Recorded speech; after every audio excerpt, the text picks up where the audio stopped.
Well, it's been 5 months since we first planted this agroforestry system, this food forest. Firstly, I just wanted to say thank you so much for all the incredible feedback that I got on the last couple videos here. If you haven't seen those installation videos, check those out to see how we got to this point. And I'm really thankful and grateful for all the commentary, advice, and suggestions and thoughts that everybody has given. I've definitely implemented many of those ideas. Some of my original ideas here have evolved and changed. Some of the original plants I thought I'd be using, I've taken out. I've added certain plants that I found to be better for this climate and context here in Southern California, North County, San Diego. So everything has been evolving, and the audience, you guys have been a big part of that. And it's a collective experience here. So thank you so much. I've been learning so much as I've gone along this season from my mentors and friends that I've met through this community, as well as the practice itself. So there's a lot to glean just from doing the practice, seeing that feedback that you're getting from nature. And that's a really important piece to this, is learning from the garden, learning from nature. This is a system of principles, and so anytime we have questions, yes, definitely look towards your mentors, but also look towards nature, and you'll find those answers. So with my background being in Korean natural farming and permaculture, which is definitely based in principles and nature as well, and when we use nature as a guide and a teacher, Syntropic agroforestry just makes a lot of common sense, because it's rooted in the principles of nature and really biomimicry of the systems that we see with polycultures. I'm always a student of nature, and I'm a student of syntropic agroforestry and regenerative agroforestry. I'm also a practitioner, so I'm always learning and trying new things and going with what works, but always experimenting with other things to see what can work, what are the possibilities. I don't just go off of what someone might say, hey, that's not going to work. I do, however, look towards people that have implemented these practices before me and really learn from them the strategies and mistakes that they've made, so I don't have to make them all myself. And I hope that the same can be true with you. You can come along with me on this journey, and I hope that you can learn from my example, some of the triumphs that I have, some of the mistakes that I make along the way as well. So definitely stay tuned for some exciting content that will be coming up as we transition into the wet months here.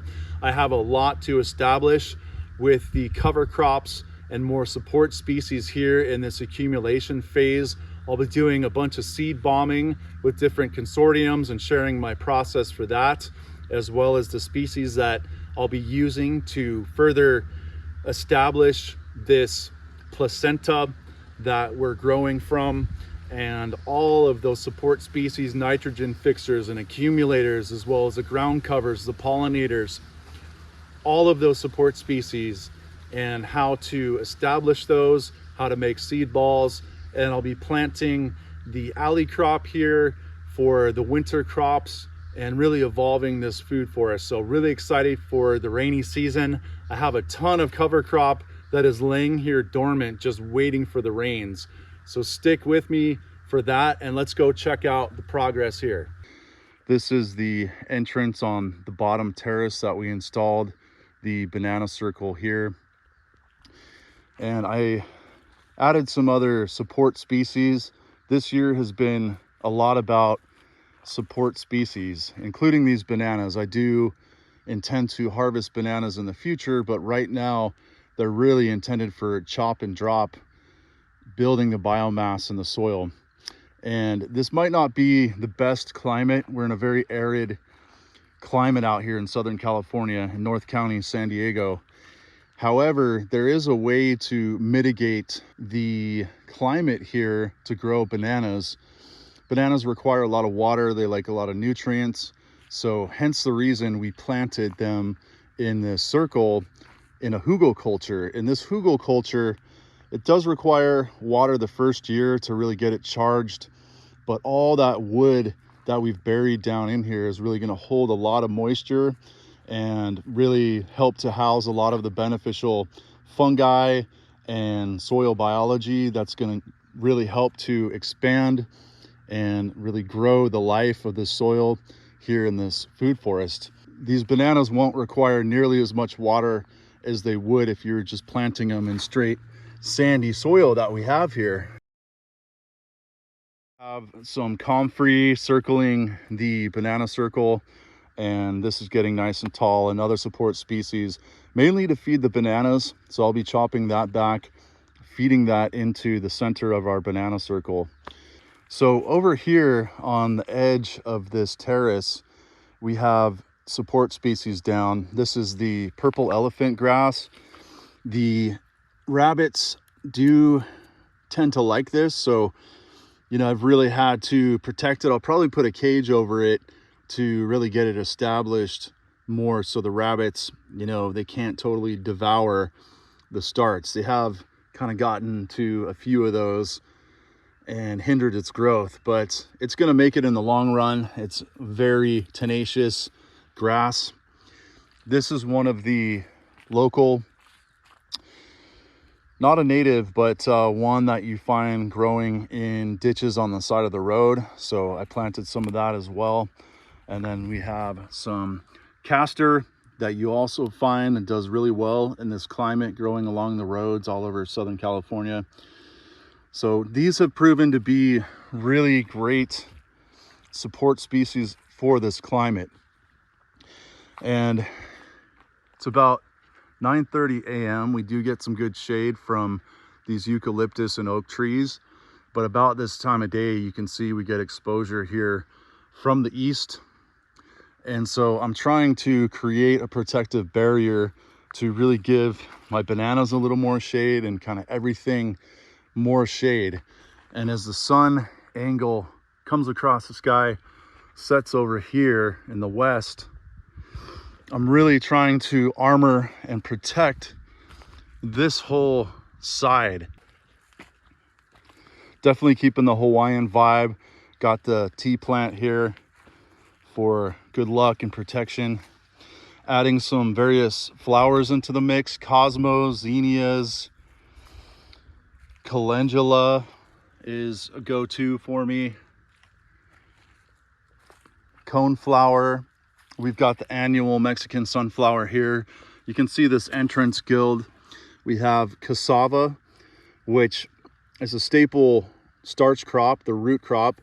However, this is also really great as a support species in agroforestry, not only for the biomass above ground, but the roots we can keep in ground when we chop and drop them.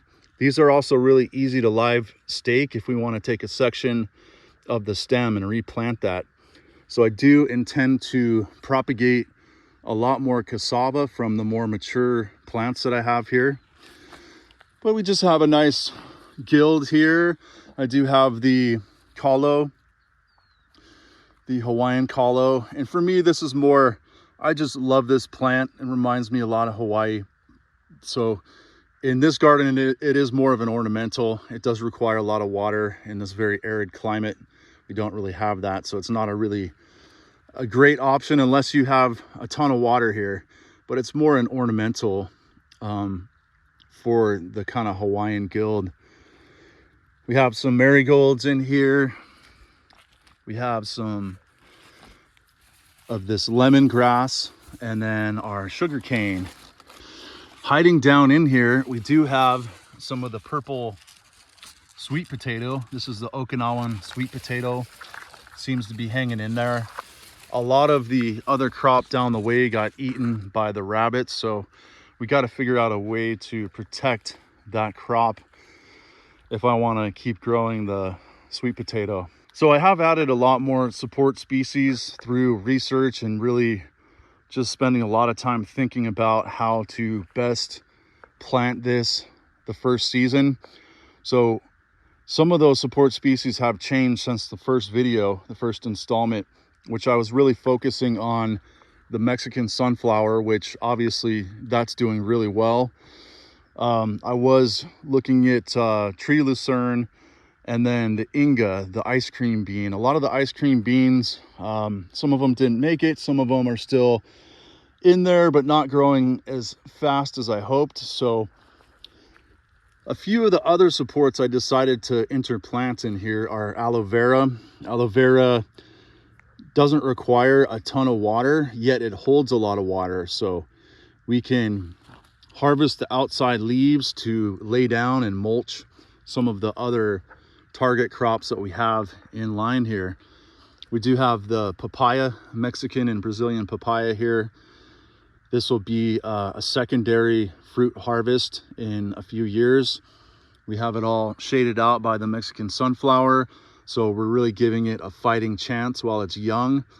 And really, this is the key to a lot of these really later succession, our target crops, is giving them protection with the support species from the get-go. I did start from a nursery. A little context to this planting: I started with a nursery where I had a lot of these 2 to 3 year old trees. This is a Manila mango here, for example. So I transplanted those in. So I was starting with a nursery of plants that I already had. So a lot of my support species I planted from seed and stock, and it had to catch up. But you can see the Tithonia, Mexican sunflower here, did catch up, and now it's shading out our target crop. This is our climax species for years and years to come.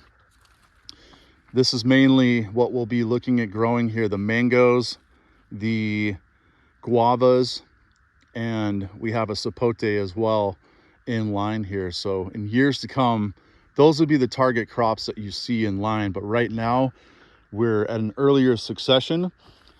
So you can see the castor is one that I didn't plant originally, but it's taken really nicely. And I've just fallen in love with the castor plant. It grows so vigorous and really fast and produces a lot of biomass. And it's also resistant to gophers and rabbits, which is something that is really important here. You can see over in this alley crop, this pepper over here has been one of the early succession harvests that I've done this year, and it's been totally eaten by rabbits, you can see. So only my hottest peppers, like my Thai dragons, some of the habanero, were the only peppers that the rabbits didn't really eat. But even this is a jalapeno right here. The rabbits really devoured a lot of that foliage here. So I'm sure this will make it through the winter. I might have to cage this pepper to protect it for the first year or so as I overwinter it, so the rabbits don't just totally destroy it. Moving along here, you can see we have more papayas in our line. And for the understory, I'm doing pineapples. So this year we did harvest some small pineapples, at least the few that the rabbits didn't get. And you can see some of the pups that are growing off of the pineapple, which we can pull those at some point, and now we can create more pineapple starts that we can put into our system in different rows. More of the castor bean is shooting up here. This was from seed, so really vigorous grower. This is really a heroic plant in this system. These were from seed, but you can see this one right here, very tall castor. This was one of the live stakes that I did. In the second installment, you can watch where I was experimenting with uprooting these castor plants from an area that I found a bunch of them growing, and I was uprooting them, taproot and all, and then live staking them here. And some of them took, some of them didn't. This was one that took, but this is an amazing way. I'd say about 50% of them actually took, rooted, and are putting off, a lot of new growth, which is amazing to me. Yellow sapote here. We do have some corn that I offset and some bananas. I did do bananas all the way down the row, and with a lot of traditional syntropic agroforestry systems, you're going to see bananas in the tropics anyways. You'll see bananas in those production rows. So I offset a lot of my support species. It's definitely a style of agroforestry I've seen some people doing. And so my approach here was offsetting the bananas. In this case, I have started adding more in line though here with the castor, but the bananas I did offset about 2 feet. So technically my row here is about 2 feet wide. And what that allows me to do is, let's say we have a big failure of, for whatever reason, like, okay, for example, right here, we have a big hole in the system. This is an area where the gophers ate a bunch of my Mexican sunflower along here. You can see it's pretty filled in here, and then down the way, you know, it's nice and filled in all the way down here. And then we have this big gap in the system. And this actually happens in nature with lightning strikes, things like that in jungles and forests that'll take out, you know, a section, and then it leaves room, these niches, to be filled in. So you can use this as an opportunity now to come back and fill this in. So what I've done is I've planted more of the purple elephant grass. Originally I had a row of support through here. If you watch my first video on this installment, I've actually changed my mind on that. I am growing some of the castor along here, and I planted castor all along this row with the corn here. But I moved the elephant grass over to this side because it grows nice and tall. And again, I'm trying to deal with the afternoon and evening exposure here. So I planted this purple elephant grass. There's a few more varieties of the elephant grass down here, and then more castor. I did live stake some more tithonia, some of the Mexican sunflower. This is a little bit young, so we'll see if it takes. This is some of the eucalyptus here that I've planted in line about every 6 feet. It's been struggling a little bit, the transplant, so we'll see how that does. More of the castor support species popping up here to kind of fill in the gaps. Here's a pineapple with another pup. So here's some more aloe vera. I've spaced about every 6 feet in the row and experimenting with some of the fast growing aloe veras out there. Over here we have a tree aloe vera. So these grow really tall, and again, they don't require a lot of moisture. However, they hold a lot of moisture, so this will make really great biomass to put down and help build the soil. Here is one of my early season target crops, the watermelon, and it's also providing some cover on the ground. Some of it's kind of dying back now, but it's been really nice to cover this area and protect the topsoil and add all this mulch once it dies back here. So that's kind of phasing out for the winter, but it's been great for the summertime. Here in the alley crop row, we do have some gaps to fill in. So these will be some of the winter plantings that I'm doing. I'm going to plant carrots, peppers, potatoes, garlic, elephant garlic, and those will be some of the target crops for my second winter planting here. So we'll be filling in this area and then this whole section down here. So look for a video on that coming up in one of the later installments. This is one of the more mature cassavas, and this one's doing really well. You can see I don't plan to harvest this for the root. This is a mother tree that once it reaches full maturity, I can take these stakes and cut sections off of the stem, and then I can live stake those and produce a bunch of babies off this mother tree. So I'm going to leave the root in the ground as well. That may or may not shoot more stems off of it, or if it decomposes in the ground, it'll still be really great organic matter for the soil. So here's this eucalyptus for the emergent canopy, and a classic support species. It's kind of struggling a little bit. Hopefully it's going to pull through here. And then here we have one of the casters that didn't make it, but that's okay because we have plenty that did along the way. And then the seed starts right here. We have a couple little seeds. So those are kind of my backup species that once I'm ready to chop these Mexican sunflowers back, I have these casters that'll be close behind and growing in to take the place in the canopy of these Mexican sunflowers over the winter time. And then by next spring, summer, we'll grow these back again and continue the process. So continuing down, we have the pineapple in the understory. You can see another pup. This was a new pup that grew off of this other mother here. And this is all rabbit damage. So gonna have to mitigate the damage that the rabbits are doing, figure that out. But they're not only eating the pineapples, they seem to like the leaves as well. So more castor that will catch up for support. Offset back here, we have the row of bananas. That's about 3 feet off of our main production row here. This is guava, tropical guava, also being shaded out by our Tithonia Mexican sunflower. Down here we have some more aloe vera, and we do still have some of the ice cream beans right here hanging in there.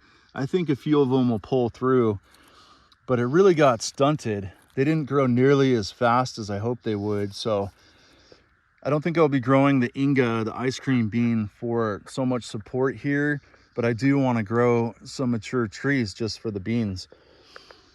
This aloe vera, what we can do is take the leaves off around the perimeter. Once this gets a little more mature, I'll just demonstrate.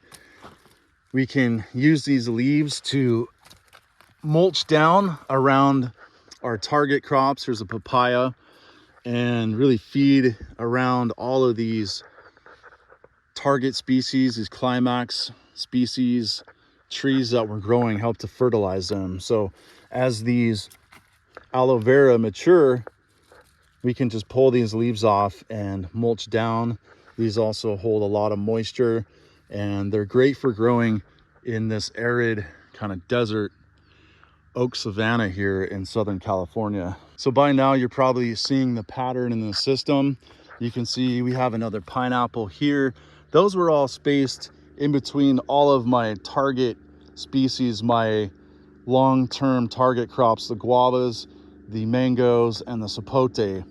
So those are spaced halfway between all of those. We have the classic supports that are working really well here, the Mexican sunflower, the castor bean, and then again we have this banana. This one kind of got closer to right in the line, so it's growing nicely, catching up. So here we have some white guava, and you can see this is putting on some fruit. So that's good to see. In years to come, this will be one of the real target fruit trees here in this line. Behind here, I added more of the elephant grass. This one is probably doing the best out of most of them. It still has some rabbit nibbles on top, but it's hanging in there.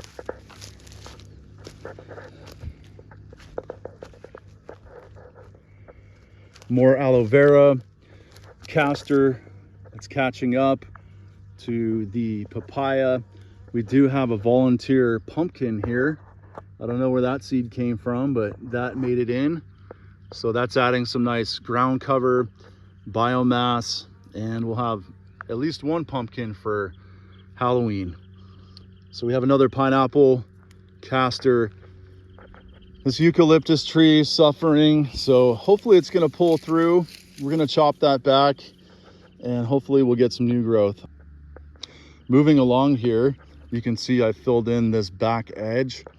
So here's some Mexican sunflower, papaya, castor bean, banana, more eucalyptus that may or may not make it, we'll see.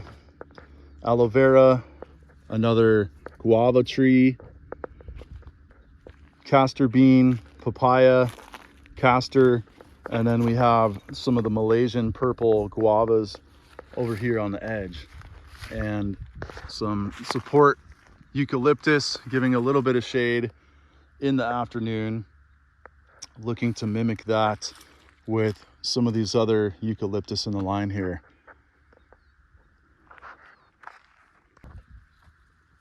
So here in the alley crop, this is a ground cherry. You can see all these little lanterns that produce these golden berries here.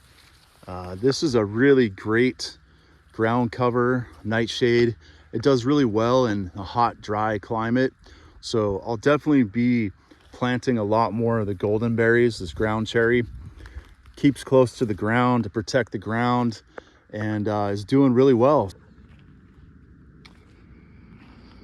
Some of the few peppers that didn't get eaten by rabbits, these are the Thai dragons here. This is the first season harvest. So I'll be harvesting the rest of these peppers, cutting it back, overwintering them, and really using the species that did the best here as far as peppers. It seems like I need to be growing more hot peppers that are a little more resistant to the rabbits.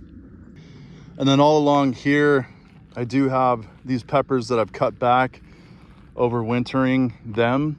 And then this is all been seeded with castor.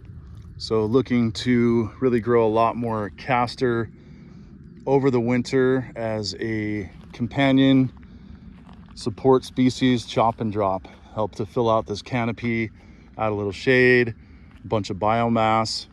You can see that there's been a big emphasis on the support species this season. We are still in the accumulation phase, and really will be for this whole first year. Even over the winter, I'm going to be planting, quote unquote winter, the rainy months. I'll be planting a lot more support species along with, you know, our winter target crops for the alley row. But it's just so crucial to fill in all the gaps and really plant very densely, because we can always chop things out, but it's harder to add things back into the system, you know, that have to catch up.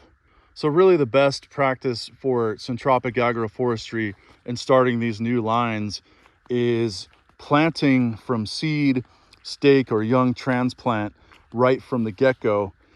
I did not have the convenience of that situation, being able to start everything from seed. I really had to start with the nursery I had.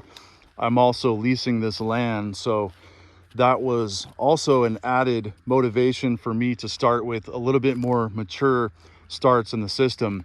So planting very densely is something that took time for me to understand the importance of the real dense planting.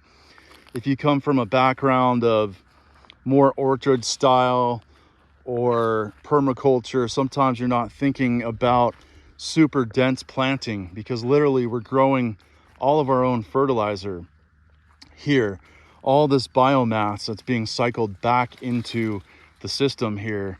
Hence the reason this emphasis on the support species is so important from the beginning.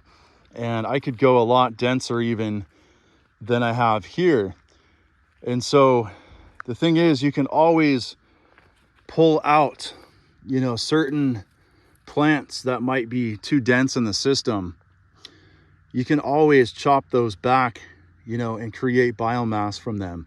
But it's hard to play catch up with a system that's already a year or two along, where you're transplanting and adding things in.